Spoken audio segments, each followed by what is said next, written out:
À moins de 500 jours du mondial, le riche petit émirat n'en finit plus de construire. Il espère accueillir des milliers de visiteurs qui devront tous être vaccinés pour accéder au stade. Visite exceptionnelle du stade Al Bayt, tout juste terminée. Il ressemble à une tente de bédouins traditionnelle. C'est un stade qui reflète la culture du Qatar. Et voilà le stade. Il y a 60 000 places. La cérémonie d'ouverture commencera ici avec le tout premier match.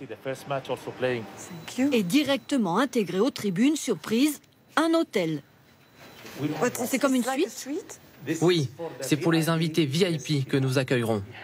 On a 96 suites comme celle-ci, tout autour du stade. Du grand luxe, même pour les vestiaires des joueurs, avec spa et jacuzzi. Mais le plus incroyable, c'est ça. L'air conditionné partout dans le stade. Quelle est la température qu'on peut avoir dans le stade? Je peux vous mettre 20 degrés ou 16 degrés. La climatisation, c'est une première pour une Coupe du Monde. Pas très écologique tout ça, mais dehors, il peut faire jusqu'à 45 degrés.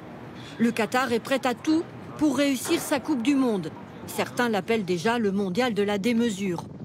Nous voici dans un centre de recherche botanique. L'Émirat a mis 3 ans pour faire pousser ce gazon qui peut survivre au climat du désert.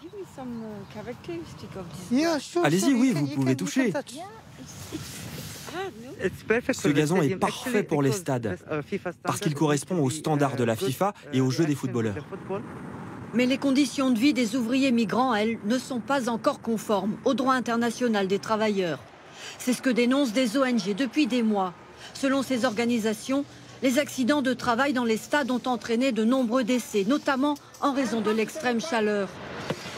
Sur place, aucun responsable qatari n'a voulu s'exprimer.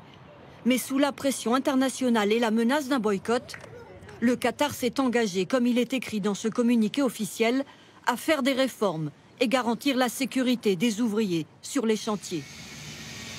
Des chantiers, il y en a des dizaines dans la capitale et les entreprises françaises ont la cote. C'est le groupe Accor qui construit cet hôtel, qui sera le symbole architectural de Doha en 2022. Ce sont la RATP et Keolis qui ont obtenu la gestion du tout nouveau métro. Assez impressionnant. Nous avons testé. C'est le métro sans conducteur le plus rapide du monde. Et à l'intérieur, c'est comme dans un avion. Vous pouvez choisir un siège dans la classe éco à 50 centimes d'euros ou un siège en première classe. C'est très chic et là, c'est 2,50 € le billet. Quartier. Autre projet pour le mondial, inspiré des prestigieux monuments français. Le plus grand mall du Moyen-Orient, 230 000 mètres carrés. Il s'appellera Place Vendôme, comme la célèbre place parisienne.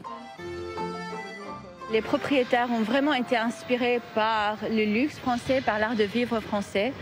C'est aussi pour attirer les touristes internationaux et les touristes régionaux pendant la Coupe du Monde.